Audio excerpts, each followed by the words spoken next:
इस वीडियो में हम डिस्कस करेंगे regarding chapter 3 of C plus plus और यहाँ पे डिस्कस करेंगे सी प्लस प्लस प्रोग्राम के रिगार्डिंग। तो एक सी प्लस प्लस प्रोग्राम देखेंगे बेसिक सा और उसका स्ट्रक्चर देखेंगे, उसमें क्या क्या इन्वॉल्व है, कैसे शुरू करेंगे एक प्रोग्राम को, उसका मीनिंग क्या है लाइन बाय लाइन। तो वो एक बेसिक सा प्रोग्राम यहाँ पे देखेंगे, उसी से रिलेटेड कुछ डिटेल्स इस वीडियो में डिस्कस करेंगे। So let's see C++ program. So before starting the ABCD of C++ language, you need to learn how to write, compile and run the first C++ program. मतलब एक C++ programme यदि आपको basic पता चल गया कि उसको कैसे लिखेंगे, उसको कंपाइल कैसे करते हैं, रन कैसे करते हैं, देन C++ के जो अदर कॉन्सेप्ट्स हैं उस पर हम डिटेल में बात करेंगे। तो सबसे पहले एक C++ प्रोग्राम देखेंगे, इसीलिए यहाँ लिखा है कि आगे के C++ लैंग्वेज की ABCD जानने के लिए सबसे पहले तो एक बेसिक C++ प्रोग्राम देख लेते हैं कि उसको कैसे लिखते हैं। देखिए, कोई भी C++ प्रोग्राम विदाउट कंपाइल आप एग्जीक्यूट नहीं कर सकते। तो पहले लिखेंगे उसको, देन .cpp करके सेव करेंगे, फिर वो उसको कंपाइल करेंगे, देन वो फाइनली रन होगा या एग्जीक्यूट होगा। ठीक है, सो देखते हैं एक basic C++ program. To write the first C++ program, मतलब इस प्लेलिस्ट का एक बेसिक फर्स्ट C++ इसलिए कहा गया है कि जो इस प्लेलिस्ट में ये पहला C++ प्रोग्राम है, बेसिक C++ प्रोग्राम, जिसके बारे में हम डिस्कशन करेंगे। So to write the first C++ program, open the C++ console and write the following code। देखिए, हम इसकी डिटेल में नहीं जा रहे हैं कि कौन सा कंपाइलर आप इंस्टॉल कर रहे हैं, क्या यूज़ कर रहे हैं, क्या एनवायरनमेंट यूज़ कर रहे हैं, कहाँ पे टाइप कर रहे हैं। वो सिंपल नोटपैड भी हो सकता है। हम बेसिक यदि किसी भी टर्बो C++ की बात करें या डेव C++, वो उन प्लेटफॉर्म्स को बाद में डिस्कस करेंगे। अभी कंसेप्चुअल पे हम देखेंगे चीज़ें। तो जो भी C++ कंसोल है, देखिए कोई तो प्लेटफॉर्म होगा जहाँ पे आप लिखेंगे C++ प्रोग्राम, फिर वो एग्जीक्यूट होगा। बहुत सारे ऑनलाइन प्लेटफॉर्म्स भी हैं जहाँ पे आप ये कर सकते हैं। बहुत सारी ऐसी वेबसाइट्स हैं जहाँ डायरेक्ट C++ प्रोग्राम लिखिए, आउटपुट दिख जाएगा। हमें अभी फोकस सिर्फ कॉन्सेप्ट्स के ऊपर करना है कि कैसे एक प्रोग्राम लिखेंगे, क्या आउटपुट होगा। तो उसको कोई भी एक C++ का कंसोल मान लीजिए, उस पर लिखा, कंसोल मतलब जहाँ लिख रहे हैं वो प्रोग्राम, और फिर वो आउटपुट स्क्रीन, उसको भी कंसोल ही कहेंगे। तो क्या आउटपुट आएगा वो देख लेंगे। तो एक बेसिक C++ प्रोग्राम यहाँ देखते हैं। हैश इंक्लूड iostream.h, कोई भी C++ प्रोग्राम इसी से शुरू होता है। ये हेडर फाइल है, मोस्ट इंपॉर्टेंट, मैंडेटरी है ये भी हेडर फाइल है। ये ऊपर जितनी .h करके लिखी गई है ये हेडर फाइल्स हैं, ये रही। देन हैश इंक्लूड conio.h, ये आप C लैंग्वेज में देखते होंगे, conio.h का यूज़ होता है।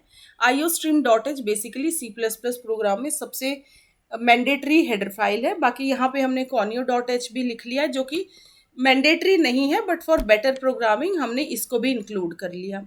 अब इन हेडर फाइल्स का पर्पस होता है कुछ, ठीक है। जैसे यहाँ पे ये जो सी आउट सीन हम यूज़ करेंगे C++ प्रोग्राम में, वो कहाँ डिफाइंड है ये सारी चीज़ें, iostream.h पे। ठीक है, इसीलिए सी आउट सीन जब भी आएगा, ये बेसिक आउटपुट और इनपुट के लिए है। C++ प्रोग्राम में कभी भी आउटपुट चाहिए तो सी आउट का यूज़ करते हैं, मतलब स्क्रीन पे कुछ डिस्प्ले कराना है, और यदि यूज़र से कुछ इनपुट लेना है तो सी इन का यूज़ करते हैं। एंड देन देखिए, हेडर फाइल्स के बाद फिर एक मेन फंक्शन आएगा आपका, इससे शुरुआत होगी C++ प्रोग्राम की, और ये एंटायर कहलाएगा बॉडी ऑफ मेन फंक्शन। इसको मेन फंक्शन कहा गया है। अब इसके अंदर देखिए, जो बॉडी ऑफ मेन फंक्शन है यहाँ तो सिर्फ 3 लाइंस लिखी गई है, और भी कॉम्प्लेक्स प्रोग्राम्स में बाकी जो भी फंक्शंस, वेरिएबल्स, सब इसी के अंडर आएगा। मतलब इस मेन फंक्शन के अंदर भी बाकी बहुत सारे फंक्शंस हम डिफाइन कर सकते हैं। मतलब जो भी कोडिंग होगी, फर्दर कोडिंग, वो सारी मेन के अंदर ही होगी। और कोई भी फंक्शन ये करली ब्रेसेस से शुरू होगा एंड करली ब्रेसेस से ही उसका एंड होगा। तो इसके बीच में जितना भी आएगा ये फंक्शन का कोड कहलाएगा, ये बॉडी ऑफ फंक्शन कहलाएगी, ये एग्जीक्यूट होगा। ठीक है, सो अब देखते हैं। और इधर void का मतलब है कि ये फंक्शन क्या वैल्यू रिटर्न कर रहा है। सो मेन फंक्शन यहाँ कुछ भी रिटर्न नहीं कर रहा है, इसीलिए हमने void यूज़ कर लिया है। बाकी इन सबको डिटेल में आगे भी पढ़ेंगे, अभी बेसिक आप बस देखते जाइए। बहुत चीज़ें हो सकता है यहाँ पे कंसेप्ट क्लियर ना हो, बट बाकी आगे जैसे जैसे हम प्रोग्राम्स में आगे बढ़ेंगे हर चीज़ क्लियर हो जाएगी, बल्कि ये चीज़ें आपको लगेंगी कि ये तो बहुत ही ईजी है। सो अभी इस पे इतना आप ध्यान मत दीजिए, बस एक फ्लो में देखते जाइए चीज़ें। अब देखिए क्लियर स्क्रीन जो आया है उसमें क्या होगा, बाई चांस जैसे आपका आउटपुट स्क्रीन है, पहले से उस पर कुछ डिस्प्लेड है, तो वो क्या करेगा, स्क्रीन को पहले क्लियर कर देगा ब्लैंक, ताकि इसका आउटपुट क्लियरली दिख सके। फिर हमने क्या लिखा, सी out welcome to C plus plus programming.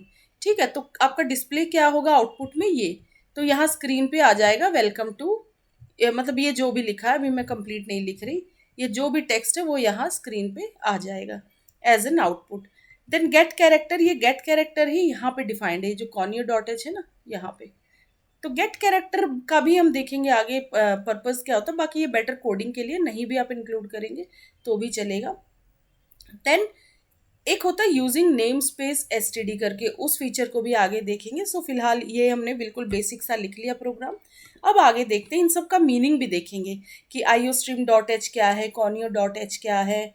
इसको अब फर्दर टेक्स्ट के फॉर्म में एक्सप्लेनेशन भी आपको मिलेगा, मैं रीड भी कर दूंगी, और आप जो है वीडियो को पॉज करके भी उसको पढ़।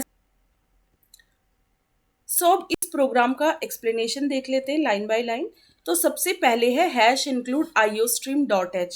सो iostream dot h header file है जिसमें standard input output library functions होते हैं, या फंक्शंस कह लीजिए इसको, या मेथड्स कह लीजिए। सो बेसिकली प्रोग्राम में जो सी इन सी आउट यूज हो रहा है वो सब कहाँ डिफाइंड है, आईओ स्ट्रीम डॉट एच में। ठीक है, तो बेसिक स्टैंडर्ड इनपुट आउटपुट के लिए है ये। सी इन किस लिए होता है, यूजर से कोई इनपुट लेने के लिए, सी आउट होता है स्क्रीन पे जो आउटपुट डिस्प्ले करा रहे हैं उसके लिए। सो ये मेथड्स का तो यूज़ होता ही है इसमें, सी प्लस प्लस के प्रोग्राम में आप यूज़र से इनपुट भी लेंगे, कुछ डिस्प्ले भी कराएंगे, तो उस इसके लिए ये वाली हेडर फाइल मैंडेटरी है। आईओ स्ट्रीम डॉट एच के बगैर कोई सी प्रोग्राम नहीं लिखा जाएगा। ठीक है, तो सबसे पहले जो हेडर फाइल इंक्लूड होगी वो होगी hash include IO stream dot H. इसको मैं फिर से रीड कर देती हूँ। Hash include iostream.h includes the standard input-output library functions. It provides cin and cout methods for reading from input. देखिए cin का पर्पस क्या होता है, रीडिंग फ्रॉम इनपुट, मतलब कीबोर्ड से यदि कोई इनपुट दे रहे, यूजर को इनपुट दे रहा है तो उसको सी इन कैच करता है, और आउटपुट पे कुछ लिखने के लिए, स्क्रीन पे डिस्प्ले कराने के लिए सी आउट का यूज होता है। For reading from input and writing to output respectively. Respectively का मतलब होता है ये पहले वाला सी इन के लिए है, पहले के लिए, और ये दूसरा जो लिखा राइटिंग टू आउटपुट ये सी आउट के लिए। ठीक है, इसको आप अपने लेवल पे भी एक बार रीड कर लीजिएगा। नाउ नेक्स्ट हमने इंक्लूड किया था hash include conio dot H. So it includes the console input output library functions. इसमें भी इनपुट आउटपुट लाइब्रेरी फंक्शंस रहते हैं, जैसे आपके इसमें थे सी के लिए, सी लैंग्वेज के लिए स्कैन एफ, प्रिंट एफ उसके लिए, बट इसमें एक गेट कैरेक्टर फंक्शन भी हमने इस कोड में यूज़ किया। देखिए ये जो गेट कैरेक्टर यूज़ किया ये कहाँ डिफाइंड है, कॉनियो डॉट एच पे। गेट कैरेक्टर का भी एक पर्पज़ होता है वो देख लेते हैं, बट कॉनियो डॉट एच बहुत मैंडेटरी नहीं होता है सी प्लस प्लस के प्रोग्राम में। ये यहाँ पे बस बेसिक प्रोग्राम था तो मैंने इंक्लूड कर लिया यहाँ पे। सो जो गेट कैरेक्टर फंक्शन है वो कहाँ डिफाइंड है, कॉनियो डॉट एच में। और देखिए यहाँ गेट कैरेक्टर का एक बार पर्पस भी देख लेते हैं। गेट कैरेक्टर का पर्पस क्या होता है, ये भी एक फंक्शन है। The get character function asks for a single character. ये यूजर से एक सिंगल कैरेक्टर के बारे में बोलता है, मतलब कोई भी की प्रेस करनी है। अंटिल यू प्रेस एनी की इट ब्लॉक्स द स्क्रीन। जब तक कोई की प्रेस नहीं करेंगे वो स्क्रीन ब्लॉक रहेगा, मतलब वो आउटपुट वहीं पे रहेगा। कुछ और डिस्प्ले करेंगे तभी आगे कुछ होगा। तो देखा जाए तो ये इस पर्टिकुलर प्रोग्राम के लिए आपके स्क्रीन को लॉक करके रखेगा, कोई की प्रेस करेंगे तभी वो आगे बढ़ेगा। तो गेट कैरेक्टर का एक सिंपल सा पर्पस है, बहुत डिटेल में हमें जाना भी नहीं है अभी इसके। देन जो मेन फंक्शन है वॉइड मेन, वॉइड मतलब वो कुछ रिटर्न नहीं कर रहा। मेन तो आपका फंक्शन, मेन फंक्शन से ही शुरुआत होगी। सी प्लस प्लस का पहला प्रोग्राम ही मेन फंक्शन है। पहला फंक्शन, जो मेन फंक्शन हो पहला फंक्शन है, sorry, C plus plus program का। ठीक है, फिर इस फंक्शन के अंदर बाकी फंक्शंस, वेरिएबल्स कुछ भी लिखिए। मेन कोडिंग जो शुरुआत होगी, जो चीज़ मतलब एग्जीक्यूशन के लिए, वो सब मेन फंक्शन से ही होगी। तो ये एंट्री पॉइंट होता है। The main function is the entry point of every program in C plus plus language. और जो वॉइड, ये इन सबको कीवर्ड कहा जाता है जो यहाँ लिखा रहता है। void keyword specifies that it returns no value. तो कीवर्ड्स भी होते हैं सी प्लस प्लस में, वो हम देख लेंगे। बहुत सारे कीवर्ड्स यूज होते हैं, मतलब फिर उनको एज एन इंटीजर आप यूज नहीं कर सकते, वो स्टैंडर्ड नेम्स होते हैं। नाउ नेक्स्ट है तो जो मेन फंक्शन है कोई वैल्यू नहीं रिटर्न कर रहा है। नाउ मेन तो स्क्रीन पे क्या आउटपुट चाहिए हमको, उसके लिए सी आउट हो गया। सी out, welcome to C plus plus programming, it is use to print the data, जो हमने लिखा था welcome to C plus plus programming on the console, मतलब जो आउटपुट स्क्रीन होगा उसके ऊपर। तो ये आप एक बार वीडियो पॉज करके सारे पॉइंट्स पढ़ लीजिएगा। तो देखिए ऐसे यदि आप टर्बो सी प्लस प्लस करके जो है इसका एनवायरनमेंट देख सकते हैं आप, सी प्लस प्लस का कंसोल। ये जस्ट एक एग्जाम्पल है, ज़रूरी नहीं आप इस पे ही काम करें। डेव सी प्लस प्लस भी और भी बहुत कुछ है, तो वो ठीक है, वो हम बाद में देखेंगे क्या है। हमारा बेसिक यहाँ कॉन्सेप्ट पे हमें ध्यान देना है। अभी प्रैक्टिकली चीज़ों पे हम उतना नहीं जा रहे। Hash include iostream dot H, ये सेम प्रोग्राम हमने लिख दिया। Void main clear screen C out welcome to C plus plus programming get character. फिर देखिए यहाँ एक कंपाइल का ऑप्शन है। ऐसे ही आपको मिलेगा हर हर डेवलप जो भी एनवायरनमेंट आप होगा, जो भी आप यूज़ कर रहे होंगे डेव सी प्लस प्लस या टर्बो सी प्लस प्लस, वहाँ मिल जाएगा ऑप्शन। यहाँ पे जैसे कंपाइल है तो पहले आप कंपाइल पे क्लिक करेंगे, प्रोग्राम कंपाइल होगा, फिर रन पे क्लिक करना है, ठीक है। देन वो एग्जीक्यूट हो जाएगा, रन होके फिर वो आउटपुट शो कर देगा।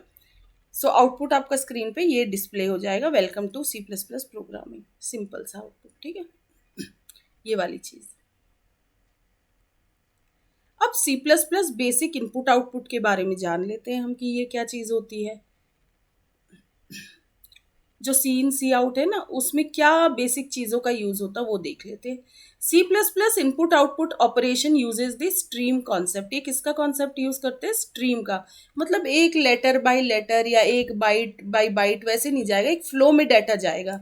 जैसे आपका स्ट्रीम होता है ना, स्ट्रीम वर्ड भी इससे आया। जैसे एक पाइप है, पानी जा रहा है सपोज यहाँ से, ठीक है, तो इस पाइप से जनरली आप गार्डन का पाइप ले लीजिए या फिर कोई भी बड़ा पाइप ट्यूबवेल वगैरह सपोज कनेक्टेड है, तो यहाँ से पानी का फ्लो आ रहा है। आप देखेंगे यहाँ एक स्ट्रीम में पूरा फ्लो कर रहा होगा पानी, ठीक है। ऐसा तो नहीं होता है कि वो ड्रॉप बाय ड्रॉप फ्लो कर रहा है, ठीक है। और वो यहाँ पे एक बिल्कुल एक फ्लो के रूप में पूरा बह रहा होगा पानी।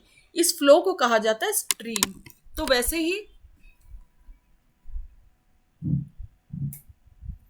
वैसे ही यहाँ पे डाटा फ्लो करता है एक स्ट्रीम के रूप में, मतलब सीरीज ऑफ बाइट्स होती है वो। ऐसा नहीं होता टूट टूट के डाटा जा रहा है। इनपुट भी एक सीरीज में आता है सी इन के थ्रू, और सी आउट के थ्रू भी आउटपुट एक फ्लो में डिस्प्ले होता है। ऐसा तो नहीं होता कि जैसे welcome to C plus plus programming लिखी है आउटपुट में, पिछले प्रोग्राम में आपका आएगा पहले वेलकम आएगा, फिर आप वेट कर रहे हैं फिर धीरे धीरे टू लिखा आएगा, फिर वेट कर रहे हैं। वो डिले होगा तो पूरा ही थोड़ा डिले कर जाएगा, और आउटपुट आएगा तो एक ही साथ आएगा। तो एक फ्लो में आता है, इसीलिए स्ट्रीम का कॉन्सेप्ट यूज होता है, ठीक है। इकट्ठा होके आएगा वो। द सीरीज ऑफ बाइट्स और flow of data is referred to as a stream. Stream मतलब पूरी सीरीज में आता है वो, एक फ्लो के रूप में डाटा आएगा। तो इससे परफॉर्मेंस बढ़ती है हमेशा। अब जैसे ड्रॉप ड्रॉप करके आ रहा है, उससे परफॉर्मेंस क्या होगी ना। तो जैसे देखिए खेतों की बात करें या गार्डन की, ना तो पानी भरेगा, ठीक है, ना ढंग से पानी आ रहा है, मतलब फ्लो भी ढंग से नहीं है। तो स्ट्रीम का कॉन्सेप्ट मतलब परफॉर्मेंस इंक्रीज होगी।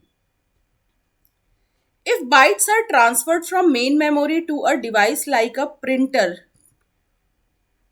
display screen, network connection, etc., this is called an output operation. Output में क्या होगा, देखिए कोई भी चीज़ पहले मेमोरी में रहती है कंप्यूटर में, मेमोरी से फिर वो किसी आउटपुट डिवाइस तक जा रही है, तो इसको आउटपुट ऑपरेशन कहेंगे। ये किसके थ्रू होगा? सी आउट के थ्रू, स्टैंडर्ड आउटपुट के थ्रू। और इनपुट ऑपरेशन कब होता है? An input operation occurs when bytes flow from a device such as, देखिए यहाँ पे थोड़ा करेक्शन करिएगा, इसको कीबोर्ड लिखिए आप। इनपुट डिवाइसेस होने चाहिए ये कीबोर्ड, ठीक है, माउस, जो भी इनपुट डिवाइसेस होते हैं। तो ये तो सेम चीज़ लिखी गई आउटपुट वाली, इसको हटा दीजिएगा, कीबोर्ड लिखिए। देन यहाँ पे आप माउस लिख सकते हैं, मतलब कोई भी इनपुट होना चाहिए, या किसी नेटवर्क कनेक्शन के थ्रू कोई भी चीज़ इनपुट से भी पहले मेन मेमोरी में आएगी, और ये भी एक बाइट्स का फ्लो होगा। तो इसको इनपुट ऑपरेशन कहेंगे जब किसी इनपुट डिवाइस से मेन मेमोरी में आ रही है चीज़ें, और जब मेन मेमोरी से आउटपुट पे जा रही हैं तो उसको आउटपुट ऑपरेशन कहेंगे, ठीक है। नाउ नेक्स्ट देखते हैं, इसको करेक्ट कर लीजिएगा। ये आउटपुट डिवाइसेस ही लिख दिए गए, ये इनपुट डिवाइस लिख दीजिएगा। इनपुट में कीबोर्ड आ जाएगा, आपका कोई वो हो सकता है, माउस का क्लिक हो सकता है। नेक्स्ट है in C plus plus, predefined functions and declarations are provided through header files, जो डॉट एच ऊपर हेडर फाइल्स है, तो उनमें पहले से ही कुछ फंक्शंस और डिक्लेरेशंस, ये सारी चीज़ें प्री डिफाइंड रहती हैं। और इनको हम किसी सी प्लस प्लस प्रोग्राम में कैसे इंक्लूड कर सकते हैं? एक हेडर फाइल के रूप में, सीधा हैश इंक्लूड उस हेडर फाइल का नाम, बस उसकी सारी कोडिंग हम फिर उसके अंदर जो कोडिंग है उसका यूज़ हम मेन प्रोग्राम में कर सकते हैं। हमें कोडिंग नहीं लिखनी पड़ेगी, उसके जो फंक्शन है वो बस याद रहनी चाहिए। जैसे आई ओ स्ट्रीम डॉट एच में हमें पता है सी इन सी आउट वहाँ पे है, तो बस सी इन सी आउट लिखिए, आपका पर्पस खत्म। ऐसे ही और हेडर फाइल्स है, उनके बस फंक्शन, जो भी फंक्शन लेना आपको आपको पता रहना चाहिए कि इस हेडर फाइल में ये फंक्शन है, बस उस फंक्शन का नाम लिखना है और उसमें जो भी आपको पैरामीटर्स पास करने, बाकी वो डिटेल में देखेंगे फंक्शन क्या होते हैं, पैरामीटर्स क्या होते हैं, ये सब। Now allowing you to do specific task without having to write new code from the start. पूरा हेडर फाइल में जो चीज़ें ना वो बार बार एज अ कोड नहीं लिखनी पड़ेंगी आपको, बस हेडर फाइल इंक्लूड कीजिए, उस फंक्शन का नाम लिखिए, दैट्स इट, आपका पर्पस ओवर। जैसे सी इन सी आउट हमने डिफाइन तो कहीं नहीं किया, बस hash include I stream dot H लिख दिया, पूरे प्रोग्राम में हमने बस सी इन सी आउट यूज़ करना है, बात खत्म। उसको कहीं डिफाइन तो नहीं करें हम कंप्लीट किए सी इन सी आउट के अंदर क्या कोडिंग है। Now a few important header files for input output operations in C plus plus include functions for effectively carrying out input and output task. जैसे कुछ हेडर फाइल्स बहुत important होती है जो कि बेसिक इनपुट आउटपुट ऑपरेशंस के लिए ज़रूरी है, जैसे हमने देखा आई ओ स्ट्रीम डॉट एच। सो इससे क्या होता है, आपके इनपुट आउटपुट के टास्क बहुत इफेक्टिवली कैरी होंगे, और किसी भी कोड में कुछ ना कुछ यूज़र से आप ले रहे होंगे इनपुट, या फिर कुछ आउटपुट डिस्प्ले हो रहा होगा, तो ये तो मैंडेटरी है कि इनपुट आउटपुट ऑपरेशन तो होंगे ही होंगे किसी कोड में, और उसके लिए फिर important input output header file का होना बहुत ज़रूरी है, इसलिए आई ओ स्ट्रीम डॉट एच मैंडेटरी है, compulsory. The C plus plus standard library, standard library क्या होती है? इसमें पहले से ही बहुत सारे, एक पूरा कलेक्शन, जैसे एक normal library collection of books कहलाती है, तो किसी कोडिंग की स्टैंडर्ड लाइब्रेरी मतलब सी प्लस प्लस की स्टैंडर्ड लाइब्रेरी मतलब पहले से ही प्रोग्रामर्स ने बहुत इंपॉर्टेंट क्लासेस, मेथड्स, फंक्शंस, ये सारे ऑलरेडी कोडिंग के थ्रू बना बना के फाइलें बना रखी है, बिल्कुल हेडर फाइल्स टाइप, ठीक है। बस वो इंक्लूड करनी है और मेन प्रोग्राम में हमें सिर्फ मेन लॉजिक पे फोकस करना है और उस चीज़ को इंक्लूड कर देना है। जैसे मैथ डॉट एच, उसमें बहुत सारे मैथमेटिकल ऐसे इंपॉर्टेंट ऑपरेशंस हैं, जैसे स्क्वायर रूट वगैरह, सिर्फ कोड में आपको एस क्यू आर टी लिखना है वो फंक्शन, और बस मैथ डॉट एच लिख दीजिए, तो पूरा एस क्यू आर टी को डिफाइन नहीं करना, वो मैथ डॉट एच में ऑलरेडी प्री मतलब डिफाइंड है, उसका पूरा कोड लिखा हुआ है। So the C plus plus standard library क्या होती है? ये a collection of classes and methods. देखिए ऑब्जेक्ट ओरिएंटेड में यूज ही क्या हो रहा है, क्लासेस, ऑब्जेक्ट्स, मेथड्स, फंक्शंस को कहा गया है, तो इसमें already collection of classes, objects क्या, वो डिटेल में आगे देखेंगे, बस इतना जान लीजिए इसमें पहले से कुछ इंपॉर्टेंट क्लासेस, मेथड्स, ये सब प्री डिफाइंड रहते हैं। They are created in the C plus plus programming language. अब सी प्लस प्लस की स्टैंडर्ड लाइब्रेरी, तो इसके प्रोग्राम्स भी सी प्लस प्लस में ही होंगे सारे। So it contains these header files, ये आई ओ स्ट्रीम डॉट एच, ये सारी चीज़ें कहाँ इंक्लूडेड होंगी? सी प्लस प्लस की स्टैंडर्ड लाइब्रेरी में। Now let us discuss the main header files for input output operations. अब हेडर फाइल्स, जो important header files input output operations के लिए इंक्लूड होती है, वो हम देख लेते हैं क्या है। सिर्फ input output related header files discuss करेंगे, इसीलिए यहाँ पे मैंने मैथ डॉट एच या बाकी फाइल्स को, वो कैलकुलेशन वाली फाइल्स हो गई है, उनकी हम बात नहीं करें, हम basic input output header files की बात करेंगे। तो 3 हेडर फाइल्स यहाँ पे डिस्कस करेंगे। They are I O stream dot H, जो कि ऑलरेडी मैं बता चुकी, बट डिटेल में भी देख लेंगे। तो बाकी 2 फाइल्स जो इनपुट आउटपुट से ही रिलेटेड है, वो है आई ओ मैनिप एंड एफ स्ट्रीम। अभी सिर्फ नाम लिखा है, डॉट एच भी आएगा इनके आगे, मैंडेटरी नहीं है अभी क्योंकि इसका एक्सप्लेनेशन हम देख रहे हैं, तो मैंने सिर्फ आई ओ स्ट्रीम लिखा है। देन आई ओ मैनिप मैनिपुलेशन के लिए, एफ स्ट्रीम फाइल से रिलेटेड है। देखिए अब इनपुट आउटपुट रिलेटेड है, तो आई ओ स्ट्रीम तो आपको पता चल गया सी इन सी आउट के लिए है। आई ओ मैनिप क्या होता है? मैनिपुलेशन के लिए, उस टेक्स्ट को जो हम डिस्प्ले करें, उसको सपोज हमें एक पर्टिकुलर फॉर्मेट में डिस्प्ले करना है। जैसे आप वर्ड में ए लेटर को कोई इसको साइज बड़ा भी कर सकते, font Times New Roman Arial ऐसे सेलेक्ट करते हैं ना फॉर्मेटिंग, सपोज इसको इतना बड़ा करना है तो फॉर्मेटिंग कह दिया इसको, तो शेप, साइज या फिर ऐसी कोई चीज़ें आउटपुट की आपको फॉर्मेटिंग करनी है कि ऐसा नहीं, ऐसा डिस्प्ले होना चाहिए आउटपुट, तो वो फॉर्मेटिंग वाला पार्ट कहाँ से हुआ? आई ओ मैनिप से। और फाइल्स जो होती है, फाइल्स से रिलेटेड, यदि फाइल्स को ओपन करना है, क्लोज करना है, और या कुछ फाइल्स में इनपुट करना है, आउटपुट करना, उससे रिलेटेड यदि फाइल्स पे हम काम कर रहे हैं then F stream header file का यूज़ करना पड़ेगा। इसमें फाइल से रिलेटेड सारे ऑपरेशन है। एफ ओपन मतलब फाइल को ओपन करना, एफ क्लोज फाइल को क्लोज करना, ये सारी चीज़ें हैं। तो आईओ स्ट्रीम डॉट एस देखते हैं जो कि सबसे इम्पॉर्टेंट है, कंपलसरी है। It is use to define the, इसमें बेसिकली क्या क्या रहता है देखिए, सी आउट सी इन तो ऑलरेडी मैं बता चुकी, आप लोग को भी पता होगा। एक सी एर करके भी होता है और इन सबको क्या कहा गया, ऑब्जेक्ट्स। ये सारे क्या कहलाएंगे, objects. Basically C plus plus programming object oriented ही है, सारी चीज़ें एट दी एंड इसमें ऑब्जेक्ट के फॉर्म में ही है। तो सी आउट सी इन सी एर क्या है, ऑब्जेक्ट्स हैं। सो इसमें ये सारे ऑब्जेक्ट्स डिफाइंड हैं। So it is used to define the cout, cin and cr objects which corresponds to, इनका मीनिंग क्या हुआ, सी आउट आपका स्टैंडर्ड आउटपुट स्ट्रीम है, मतलब जब आउटपुट स्क्रीन पे डिस्प्ले करते हैं।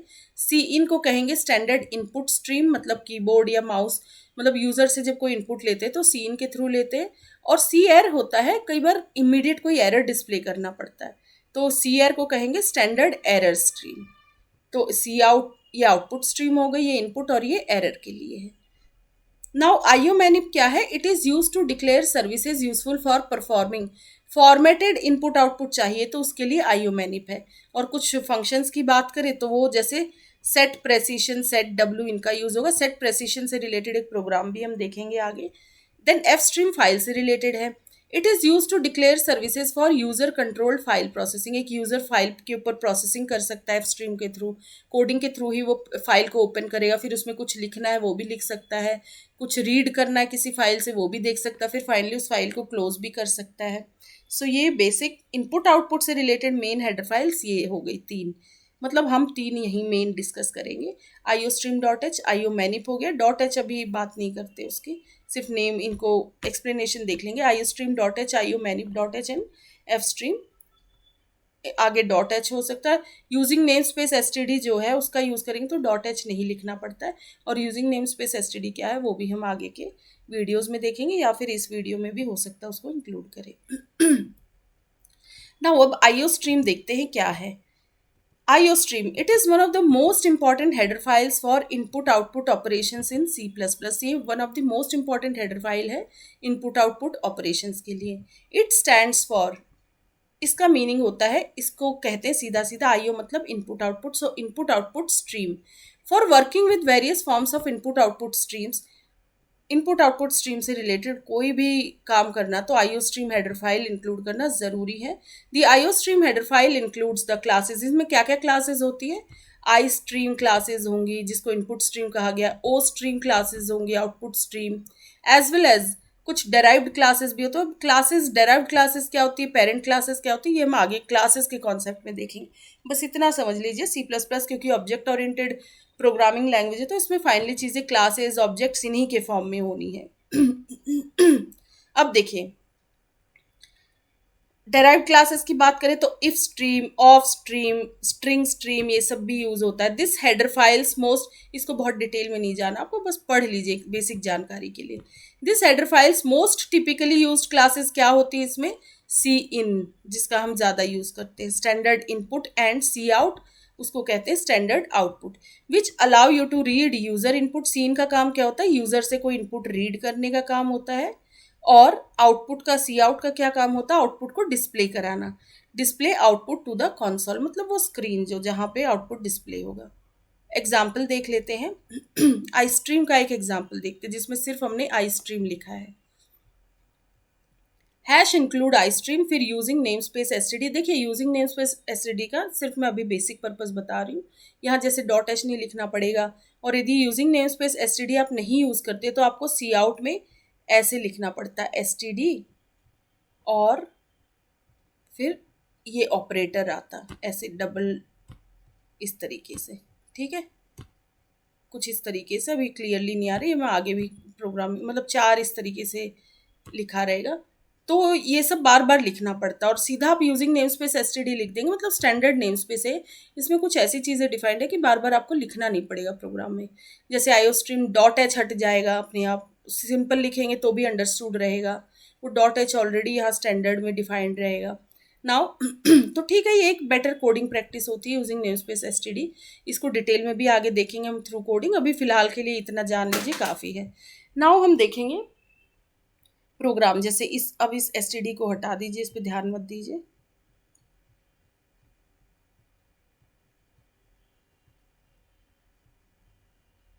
अब हम फिर मेन प्रोग्राम देखेंगे।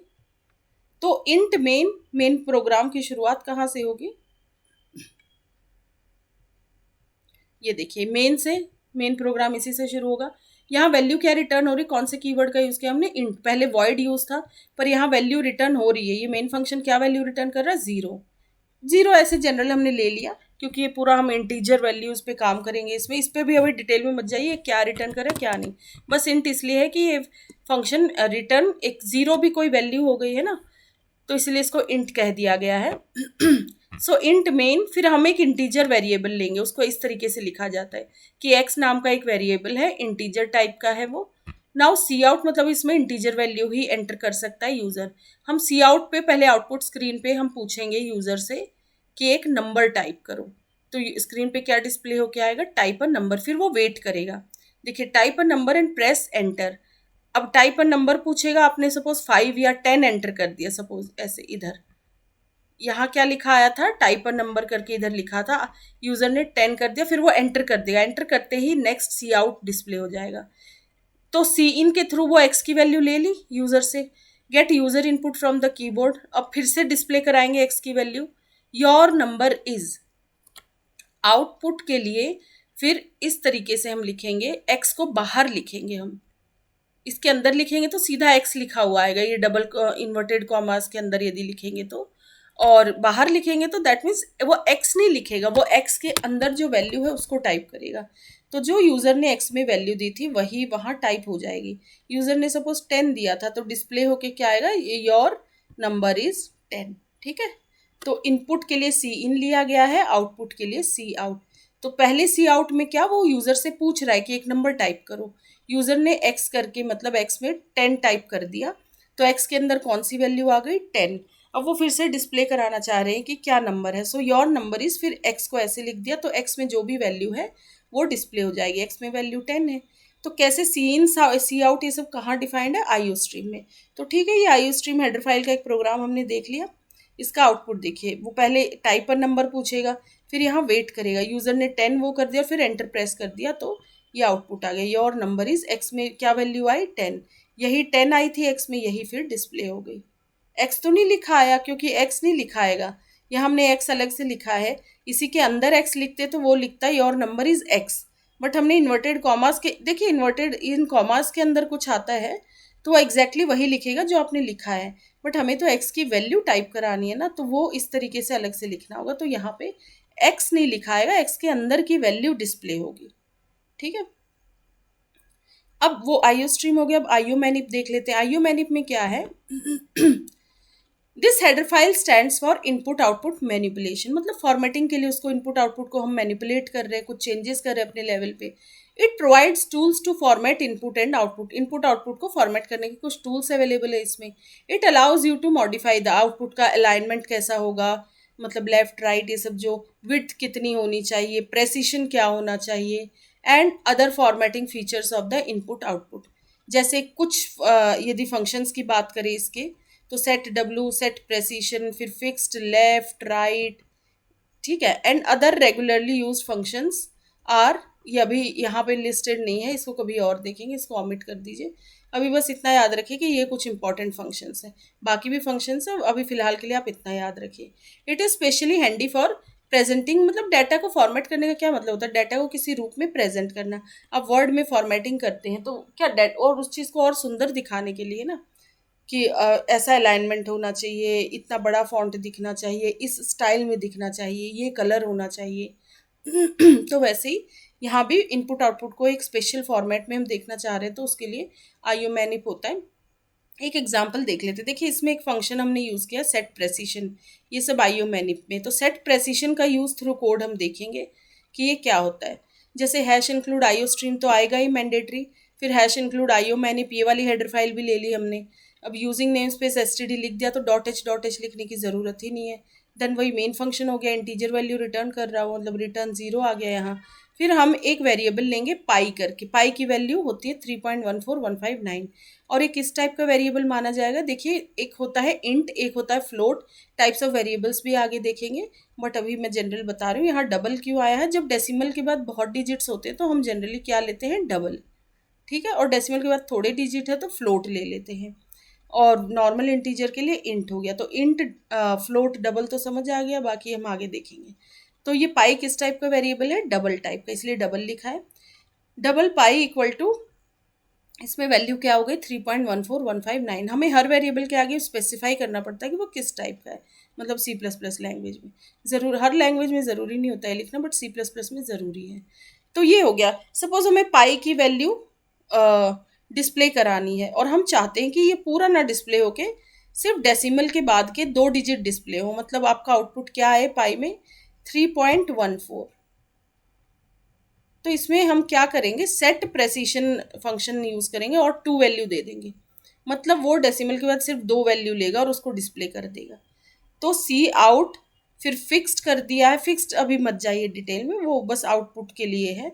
सेट प्रेसिशन पे हमारा मेन फोकस है। सेट प्रेसिशन 2, फिर हम ऐसे लिखेंगे इन्वर्टेड कॉमास में वैल्यू ऑफ पाई, ये तो वैसे का वैसे डिस्प्ले हो जाएगा।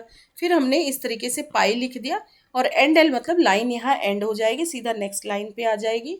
सो तो पाई की क्या वैल्यू आएगी, जो पाई में स्टोर्ड है, पाई में स्टोर्ड तो ये है, लेकिन हमने सेट प्रेसिशन 2 कर दिया तो ये पूरा ना डिस्प्ले होके कितना होगा, सिर्फ डेसिमल के 2 डिजिट तक, तो 3.14। तो एक तरीके से हमने फॉर्मेटिंग कर दी ना, प्रेसिशन सेट कर दिया इसका, इसी को कहते हैं आईओ मैनिपुलेट कर दिया हमने। आउटपुट पे मतलब आना कुछ और था, बट हमने अपने लेवल पे कुछ और सेट कर दिया, तो एक तरीके से फॉर्मेटिंग कर दी। तो पाई की वैल्यू अब क्या होगी, 3.14। तो आउटपुट क्या आएगा, value of pi equal to 3.14, पूरा ना आके 3.14, क्योंकि हमने सेट प्रेसिशन का यूज़ कर लिया 2 करके। 3 लिखते यहाँ तो 3.141 आता, कितना आता, डेसिमल के बाद 3 डिजिट्स आते, 3 डॉट, ये डेसिमल हो गया, 3.141 आता यदि हम सेट प्रेसिशन 3 लिखते तो। और ये सेट प्रेसिशन कहाँ डिफाइंड है, इसी आईओ मैनिप में। तो आईओ मैनिप में और भी है, बट ये एग्जांपल हमने सेट प्रेसिशन का ले लिया, बहुत डिटेल में तो सारी चीज़ें नहीं जाननी है यहाँ पे, ठीक है। अब नेक्स्ट हेडर फाइल है फाइल स्ट्रीम, एफ स्ट्रीम वाली। Now the header file for the file input output operations is called fstream. File से रिलेटेड इनपुट आउटपुट ऑपरेशंस जो होते हैं वो कहाँ डिफाइंड है, fstream में। It comprises classes for reading from and writing to files. Files पे क्या, फाइल से कुछ पढ़ना है वो क्लासेस डिफाइंड है इसमें, फाइल्स पे कुछ लिखना है वो क्लासेस भी हैं। तो इफ स्ट्रीम मतलब इनपुट, ये फाइल स्ट्रीम हो गया, एफ स्ट्रीम मतलब फाइल स्ट्रीम, और I for input, input file stream का इनपुट हो गया ये, एंड ऑफ स्ट्रीम मतलब आउटपुट फाइल स्ट्रीम। फाइल पे कुछ आउटपुट के लिए, फाइल पे कुछ इनपुट करना तो उसके लिए इफ स्ट्रीम है, और आउटपुट के लिए of stream. The system uses these classes to open read only and write only files. किसी फाइल को रीड करना है तो रीड ओनली, राइट ओनली, जिसपे अब किसी किसी फाइल्स वो सिर्फ रीडेबल होती है, उस पर लिख नहीं सकते आप, तो राइट ओनली फाइल्स पे ही आप लिख सकते हैं, अदरवाइज नॉट। अब देखिए ये एक फाइल से रिलेटेड प्रोग्राम देखते हैं। तो आईओ स्ट्रीम हो गया। अब हम क्योंकि हेडर फाइल एफ स्ट्रीम की बात करें तो वो हमने इंक्लूड कर लिया, यहाँ आईओ मैनिप की हम नहीं बात कर रहे। तो ये 2 हेडर फाइल्स हो गए, क्योंकि आईओ स्ट्रीम तो मैंडेटरी है ही है। दूसरी कौन सी हेडर फाइल हमने ले ली, फाइल से related F stream. Using name space STD हो गया, फिर इंट मेन फंक्शन हो गया, यहाँ पे रिटर्न 0 था। अब मेन यहाँ से शुरू हुआ है देखिए, और इसका एंड यहाँ है, और बाकी ये सारा कोड मेन के अंदर आएगा, ठीक है, यहाँ तक। अब हमने of stream output file stream का यूज़ करके हमने ए आउटपुट फाइल फंक्शन यूज़ किया, और उसमें सपोज आउटपुट डॉट कोई टेक्स्ट फाइल है, उसका नाम आउटपुट डॉट टेक्स्ट है, तो ये फाइल क्या हो जाएगी, ओपन हो जाएगी। ओपन हो गई, फिर हम चेक करेंगे इफ फंक्शन से, if output file is open करके, फिर यहाँ पे एक मेथड यूज हो गया, output file is open dot is open करके वो देखेगा कि क्या ओपन है। फिर इसके अंदर की कोड, ये भी एक फंक्शन हो गया कंप्लीट, एक कंडीशन। तो ये चेक होगा, यदि ओपन है तो ये कोड डिस्प्ले हो जाएगा। ये 2 ब्रैकेट्स के अंदर है ना, ये स्टार्टिंग ब्रैकेट हो गई। इफ एल्स में भी ये इफ वाला पार्ट हो गया, मतलब यदि इफ ट्रू है तो ये डिस्प्ले होगा, एल्स मतलब यदि इफ ट्रू नहीं है, मतलब फाइल ओपन ही नहीं हुई किसी कारण से, तो एल्स मतलब फिर ये डिस्प्ले हो जाएगा। तो एल्स का कोड ये रहा, ये ब्रैकेट से शुरू होके यहाँ पे एंड हो गया। ठीक है, तो इफ़ एल्स भी हम पढ़ेंगे डिटेल में, बट अभी थोड़ा देख लीजिए इसमें क्या होता है। इफ़ करके जो चीज़ लिखेंगे, हम चेक करें कि वो फाइल जो हमने यहाँ पे ओपन की थी आउटपुट डॉट टेक्स्ट, यदि वो ओपन हो गई, हो सकता है वो एग्जिस्ट ही ना कर रही हो या फिर किसी कारण से ओपन ना हुई हो, तो पहले चेक करेंगे कि यदि वो ओपन है तो फिर क्या होगा। आउटपुट फाइल, उस पर कुछ हम लिखेंगे, हेलो फाइल इनपुट आउटपुट ऐसे करके, उसमें सपोज पहले से कुछ टेक्स्ट लिखा होगा, हमने अपनी तरफ से यहाँ क्या लिख दिया, हेलो फाइल इनपुट आउटपुट, सब कोडिंग के थ्रू कर रहे हैं। आउटपुट फाइल इस तरीके से, फिर आउटपुट फाइल डॉट क्लोज, इसको अब हम बंद कर देंगे और आउटपुट पे क्या आएगा, फाइल इज रिटन सक्सेसफुली। यदि देखिए, यदि ये कोड डिस्प्ले हुआ होगा इफ़ वाला, तो फाइल ये वाली चीज़ डिस्प्ले हो जाएगी, और ये डिस्प्ले होने का मतलब है डेफिनेटली फाइल ओपन हुई थी, तभी तो इफ़ आपका एग्जीक्यूट हुआ ना। ये नहीं होगा तो सीधा ये हो जाएगा कि failed to open the file, file open ही नहीं हुई इसका मतलब। तो यहाँ पे हमने फाइल को ओपन किया, उसमें कुछ लिखा, फिर उसको क्लोज भी कर दिया, फिर आउटपुट देखेंगे। ये इस लाइन तक तो आएगा ही तब जब ये 3 लाइन हो जाएंगी, ये 3 नहीं हुई होंगी तो ये यहाँ तक आ भी नहीं सकता। ठीक है, तो यदि आउटपुट डिस्प्ले हो रहा तो समझ जाइए ये तीनों चीज़ें भी परफॉर्म हो चुकी हैं। तो अब हम देखते हैं इसका आउटपुट क्या आएगा। फिर एल्स में यदि ये कोड इफ़ वाला नहीं डिस्प्ले हुआ, मतलब फाइल ओपन ही नहीं है, सपोज ये चीज़ फॉल्स हो गई कंडीशन, तो ये failed to open the file आ जाएगा। बट आउटपुट हमारा क्या है, the file was written successfully, that means file open भी हुई है, आउटपुट TXT नाम की। इस पे हमने जो लिखना था हेलो फाइल इनपुट आउटपुट वो भी लिख दिया, और आउटपुट क्या आ गया, फाइल इज रिटन सक्सेसफुली। ठीक है, सो ये एफ स्ट्रीम से रिलेटेड एक कोड हो गया। अब हम देखते हैं कुछ इंपॉर्टेंट पॉइंट्स इन हेडर फाइल से related. These header files are among the most crucial for C++ input output task. सिर्फ इनपुट आउटपुट टास्क से बात करें तो इन 3 हेडर फाइल्स को ही बहुत इंपॉर्टेंट माना जाता है। क्रूशियल मतलब वेरी इंपॉर्टेंट, मोस्ट इंपॉर्टेंट कह लीजिए।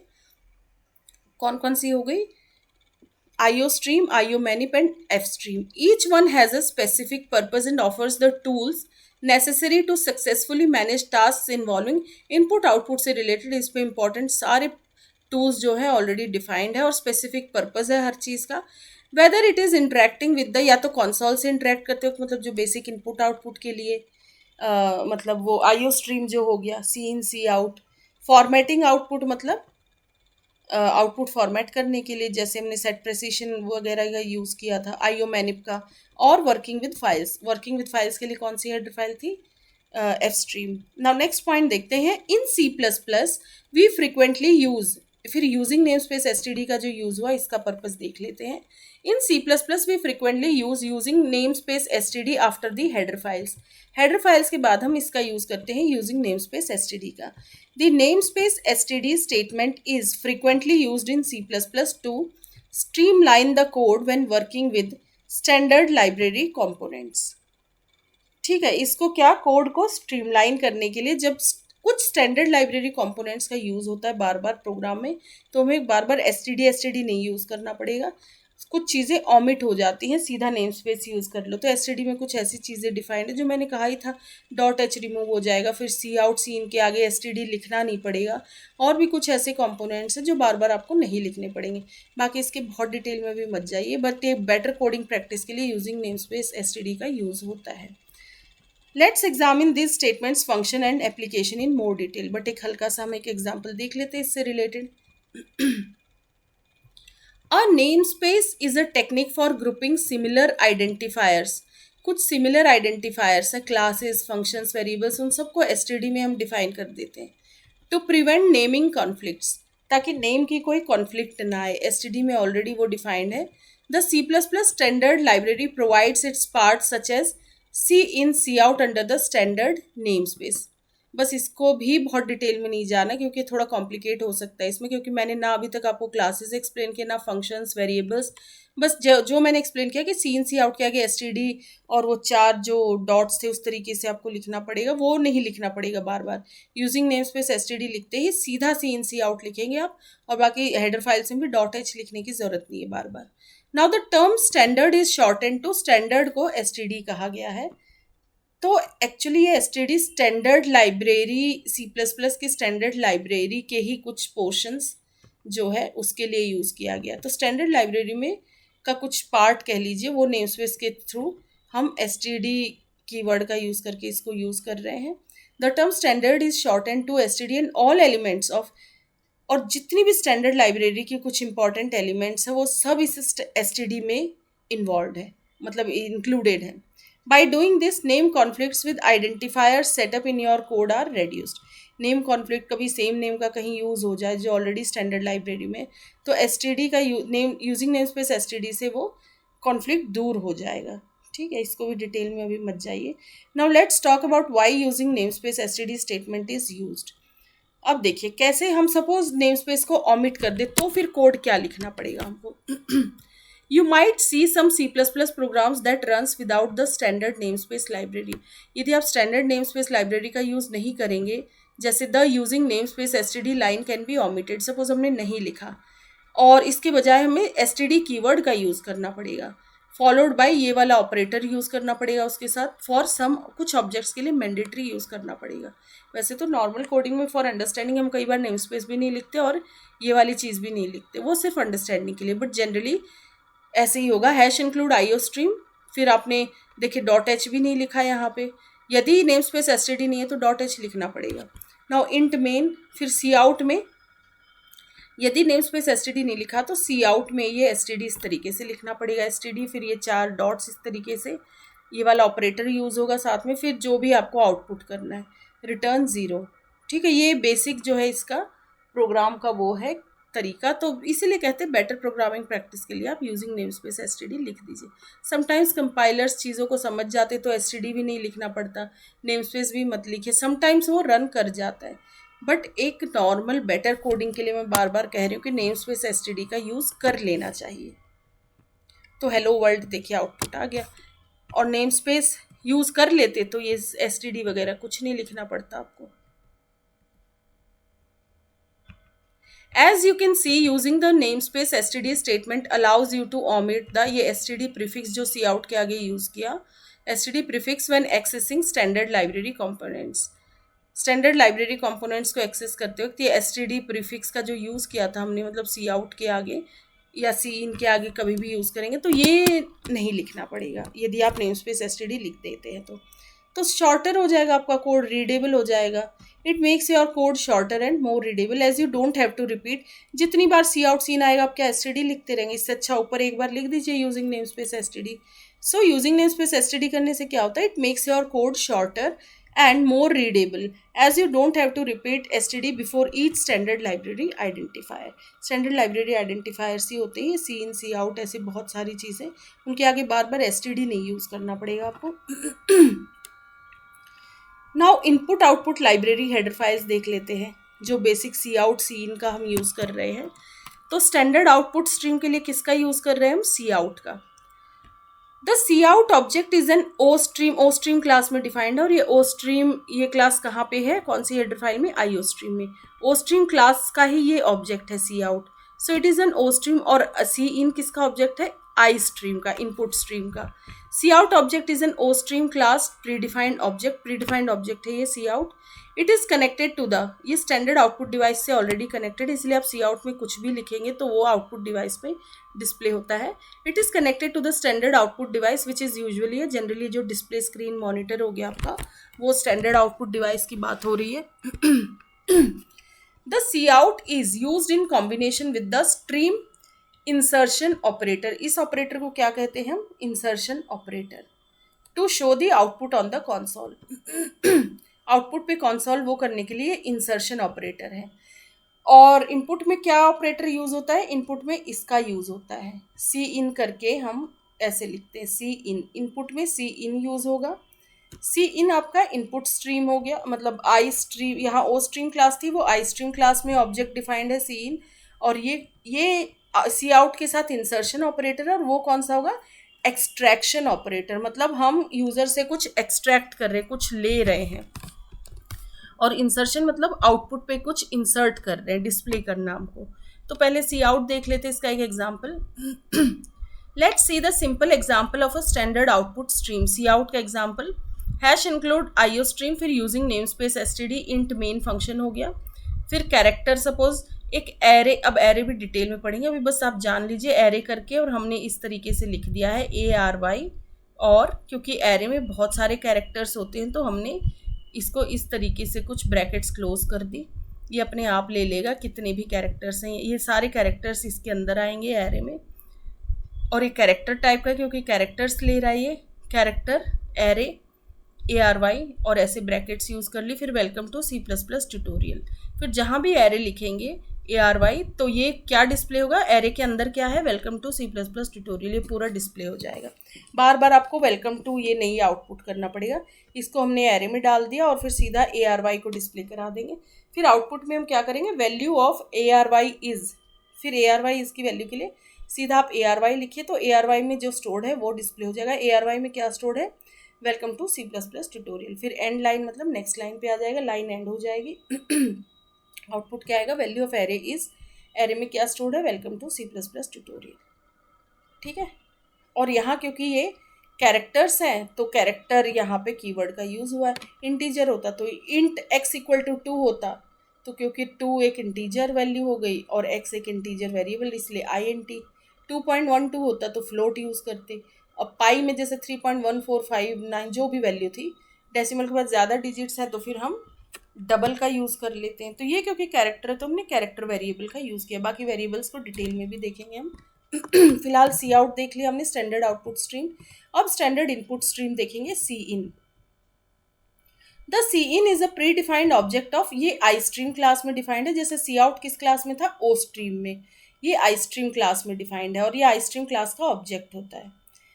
It is connected with the, ये किससे कनेक्टेड रहता है, ये स्टैंडर्ड इनपुट डिवाइस से कनेक्टेड है। इसीलिए यूजर, सपोज कीबोर्ड हो गया स्टैंडर्ड इनपुट डिवाइस, यूजर कुछ भी इनपुट करेगा तो ये यूजर के इनपुट को कौन लेता है, C in. So which is usually a keyboard, standard input device मतलब कीबोर्ड, कीबोर्ड से यूज़र कुछ भी इनपुट किया तो वो सी इन के थ्रू ले लिया जाएगा। The C in is in conjunction with, इसको फिर किस ऑपरेटर के साथ यूज़ किया जाता है, एक्सट्रैक्शन ऑपरेटर। और सी आउट को किसके साथ यूज़ किया जाता है, उसमें इस तरीके से था, इंसर्शन ऑपरेटर। सी इन में एक्सट्रैक्शन ऑपरेटर का यूज़ होगा और सी आउट में इंसर्शन ऑपरेटर का। सो एक्सट्रैक्शन ऑपरेटर हो गया to read the input from console, console से कुछ एक्सट्रैक्ट कर रहा, मतलब यूज़र से कुछ ले रहा है इनपुट, तो इसीलिए एक्सट्रैक्ट किया जा रहा है, वैल्यू एक्सट्रैक्ट की जा रही, ली जा रही है, इसीलिए एक्सट्रैक्शन ऑपरेटर का यूज़ है। Let's see the simple example of standard input stream C in. C in का एग्जांपल देखते हैं, तो hash include istream, IO stream, फिर यूजिंग नेम स्पेस एसटीडी, फिर इंट मेन। इसमें सपोज एक एज नाम का हमने इंटीजर वेरिएबल ले लिया, पहले डिक्लेयर कर लिया, अभी वैल्यू नहीं दी है, हम यूज़र से लेंगे इसकी वैल्यू। यहाँ भी कर सकते, एज इक्वल टू 10 लिख दीजिए, वो प्री डिफाइंड हो गई कि हमने पहले ही फिक्स कर दी। बट यूज़र से कोई लेनी है वैल्यू तो क्या करेंगे, पहले सी आउट में उससे पूछेंगे एंट्री और एज, इस तरीके से डिस्प्ले होगा। फिर यूज़र अपनी एज सी इन के थ्रू वो टाइप कर देगा, सपोज 15 एज, ठीक है, कोई भी एज यूज़र वो करेगा। फिर C out your age is, your age is करके एज डिस्प्ले हो जाएगी।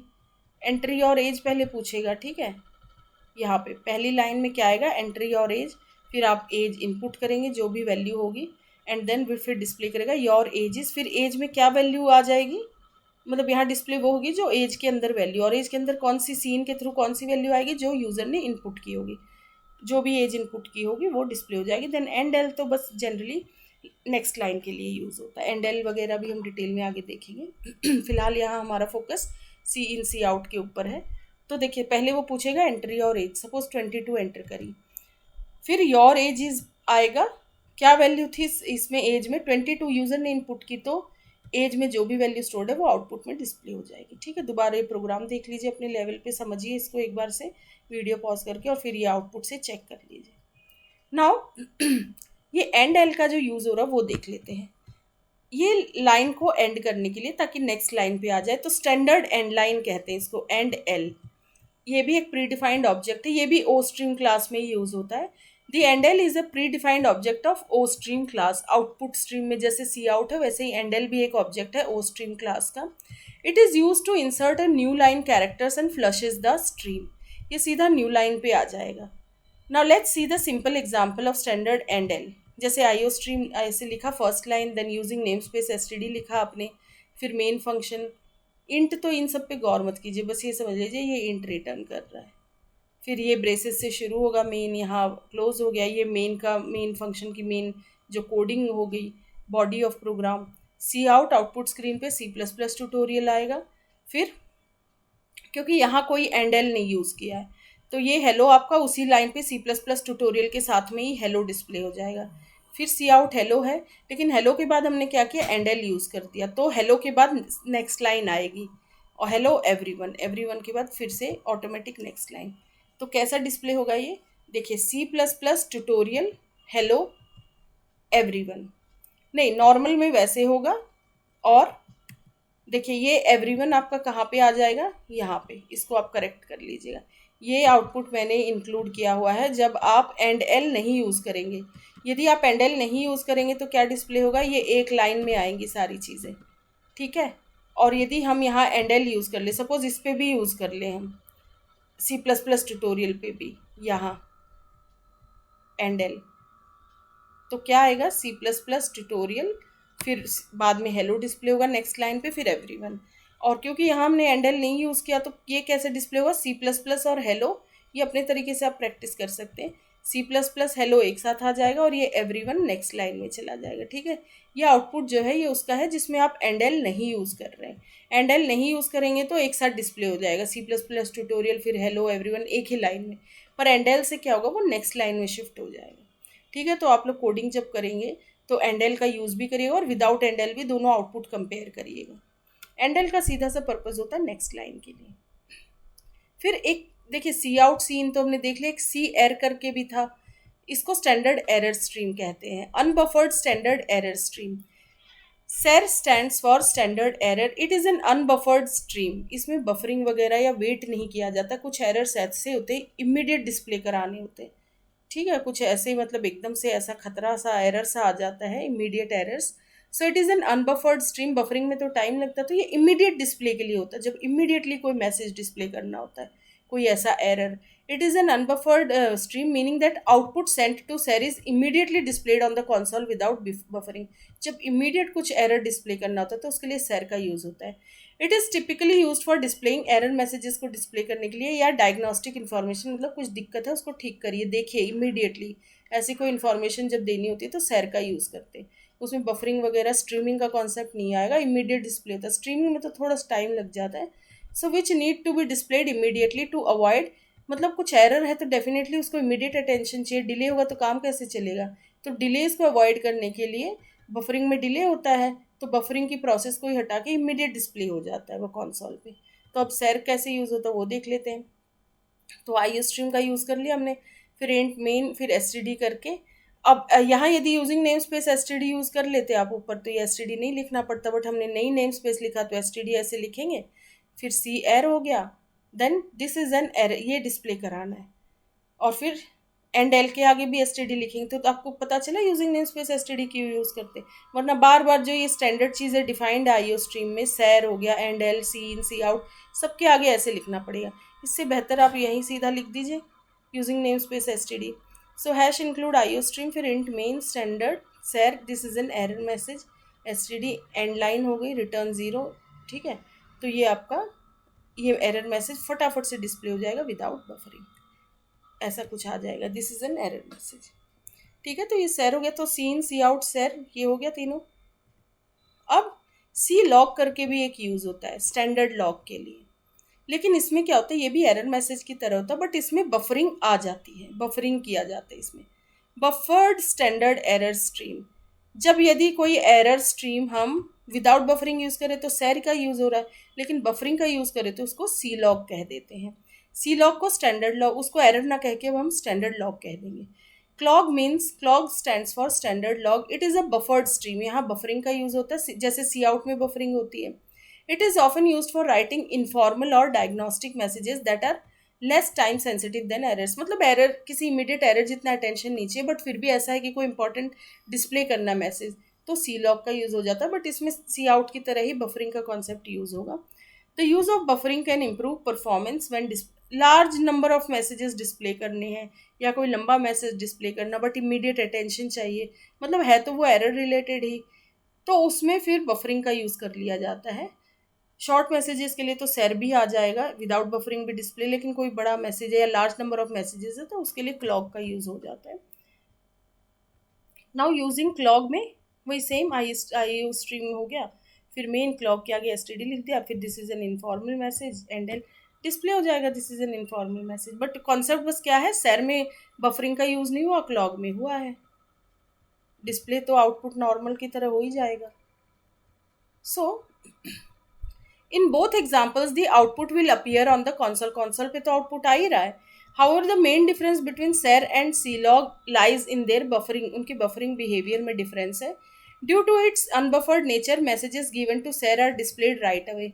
कोई बफरिंग नहीं हो रही सेर में, तो इमीडिएट अटेंशन जिसमें चाहिए, जो वैसे एरर हैं बहुत मतलब जहाँ इमीडिएट अटेंशन चाहिए तो वो एकदम इमीडिएट डिस्प्ले भी करना पड़ेगा वो एरर मैसेज, तो उसके लिए सेर का यूज़ होता है. But messages send to clog may be buffered for greater speed, but clog के थ्रू, बफरिंग के थ्रू ग्रेटर स्पीड परफॉर्मेंस सब होती है, बट उसमें यह है कि एकदम अटेंशन तो चाहिए बट उतना भी इमीडिएट नहीं, तो क्लॉग का यूज़ किया जा सकता है. However they will still eventually appear on the console. Console पे मैसेज तो दोनों का डिस्प्ले होगा. ठीक है, नाउ एक इंपॉर्टेंट नोट देखते हैं. It is important to remember that the type of message you wish to display will determine whether you use SER और clock का यूज़ हमें देखना कि हम किस टाइप का मैसेज डिस्प्ले कर रहे हैं. Using SER for essential messages that need immediate attention like error messages, बहुत इमीडिएट अटेंशन चाहिए जैसे कोई एरर मैसेज है तो वहाँ पे SER का यूज़ करेंगे एसेंशियल मैसेजेस के लिए. And use clock for less critical, मतलब है तो इंपॉर्टेंट कि मैसेज डिस्प्ले तो करना बट वो थोड़ा लेस क्रिटिकल है, थोड़ा टाइम भी, थोड़ा सा टाइम डिले हो गया तो भी चलेगा बट उतना डिले नहीं होना चाहिए, तो क्लॉक का यूज़ कर सकते हैं फॉर लेस क्रिटिकल डायग्नोस्टिक और informal messages that can be buffered for better performance. तो बस सेर और क्लॉग में सेर इमीडिएट अटेंशन वाला है, बफरिंग का यूज़ नहीं है, क्लॉग में बफरिंग का यूज़ है. इस वीडियो में इतना ही. Thank you so much.